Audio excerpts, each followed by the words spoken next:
Good morning বন্ধুরা, welcome back to Chumki's adventure. আজকে তোমাদের সাথে শেয়ার করতে এসেছি একেবারে একটা নতুন রেসিপি, আফগানি চিকেন কারি। একদম ভিন্ন স্বাদে রুটি, পরোটা, নান, লুচির সাথে খাওয়ার চিকেন গ্রেভিটা আফগানি স্টাইল। চলো তাহলে শুরু করা যাক আজকের রেসিপিটা। মাংসটা ম্যারিনেট করার জন্য প্রথমেই একটা মিক্সার জারের মধ্যে নিয়েছি 6-8টা কাঁচা লঙ্কা নিজেদের ঝালের পরিমাণ অনুযায়ী।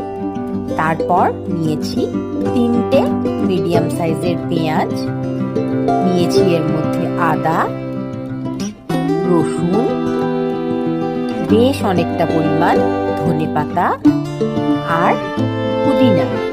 সব কিছুকে ভালো করে মিক্স করে একটা স্মুথ পেস্ট বানিয়ে নিতে হবে। আমি এখানে 1.5 কিলো চিকেন নিয়েছি।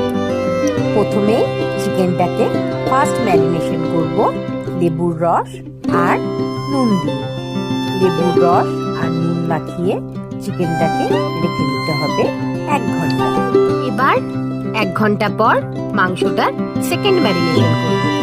সেকেন্ড ম্যারিনেশনের জন্য মাংসটার মধ্যে দিলাম যে পেঁয়াজ, আদা, রসুন, ধনেপাতা, পুদিনা, কাঁচা লঙ্কা সব মিক্সিতে পেস্ট করে যে পেস্টটা বানিয়েছিলাম, সেই পেস্টটা ভালো করে মাংসটার মধ্যে মাখিয়ে মাংসটাকে ফ্রিজে রেখে দিতে হবে 3 ঘন্টা।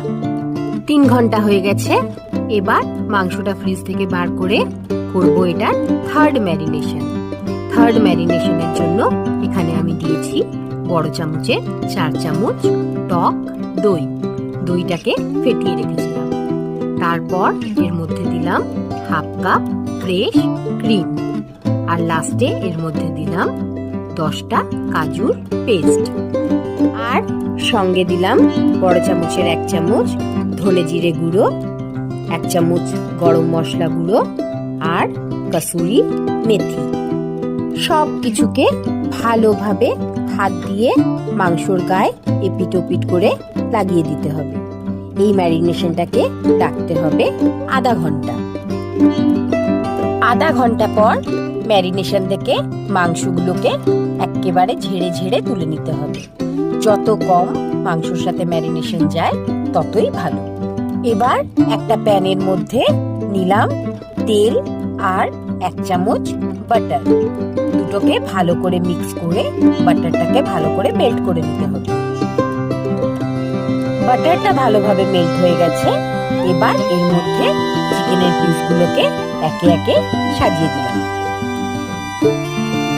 হাই হিটে চিকেনের 2 সাইডটাই একটু ভালো করে ফ্রাই করে নিয়ে চিকেনগুলোকে একটা প্লেটে তুলে রাখলাম। দুটো ব্যাচে আমি পুরো চিকেনটাকে ফ্রাই করে তুলে রেখেছি। ওই একই তেলের মধ্যে দিলাম গোটা গরম মশলা। গোটা গরম মশলাটাকে একটু তেলের সাথে নাড়িয়ে দিলাম। এবার যে ম্যারিনেশনটা বেঁচেছিল সেই ম্যারিনেশনটা পুরোটা তেলের মধ্যে দিয়ে ভালো করে কুক করতে হবে, মশলাটা রনেসটা চলে যাওয়া অবধি। মশলাটা খুব ভালোভাবে কুক হয়ে গেছে। এবার এর মধ্যে দিলাম 1 চামচ চাট মশলা আর বেশ অনেকটা পরিমাণ গোলমরিচ। আবারও সবকিছুকে ভালোভাবে মিক্স করে মশলাটা কুক করে নিতে হবে 2 মিনিট। মশলাটা ভালোভাবে ফুটে গেছে। এবার এর মধ্যে ভেজে রাখা চিকেনগুলো দিয়ে ভালো করে চিকেনগুলোকে মশলার সাথে মিক্স করে কুক করতে হবে। মিডিয়াম টু লো হিটে চিকেনগুলোকে বারে বারে নাড়িয়ে কুক করতে হবে। গ্রেভিটা যদি গাঢ় মনে হয় তাহলে এই সময় অ্যাড করতে হবে পরিমাণ মতো গরম জল। আবারও সবকিছুকে ভালোভাবে মিক্স করে ঢাকা দিয়ে চিকেনটাকে সেদ্ধ করতে হবে। বারে বারে ঢাকা খুলে চেক করতে হবে চিকেনটা যাতে তলা না ধরে যায়। ক্রিম আর কাজু খুব তাড়াতাড়ি তলা ধরে যায়, তাই জন্য বারবার ঢাকা খুলে একটু করে নাড়িয়ে আবার ঢাকা দিয়ে কুক করতে হবে। 2 থেকে 3 বার এরকম ঢাকা দিয়ে কুক করলেই মাংসটা পারফেক্টলি সেদ্ধ হয়ে যাবে। আমাদের Afghan chicken curry perfectly ready হয়ে গেছে।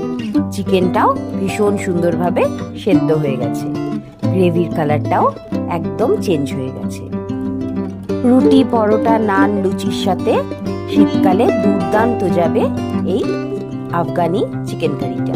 রেসিপিটা একবার ঘরে ট্রাই করে অবশ্যই জানিও কেমন লাগলো। রেসিপিটা ভালো লাগলে একটা লাইক, শেয়ার, কমেন্ট করো। আর হ্যাঁ, সাবস্ক্রাইব আর বেল আইকনটা প্রেস করতে ভুলো না কিন্তু। খুব তাড়াতাড়ি দেখা হবে আবার একটা নতুন ব্লগে।